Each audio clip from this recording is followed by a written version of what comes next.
Hi, I'm Bethany Cherry with Expert Village.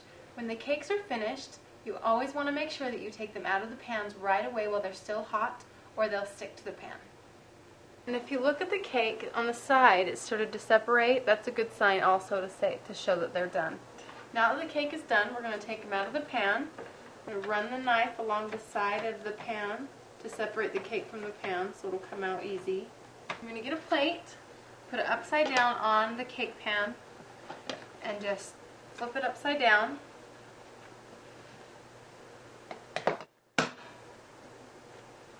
And lift up the cake pan. Looks like it came out really good. And the wax paper is still on the cake, so I'm just going to carefully peel that off. Now you don't want to leave the cakes on the plate because they will get soggy and mushy and they won't frost well. So you want to immediately put them onto cooling racks, some kind of cooling rack that will circulate the air underneath and above.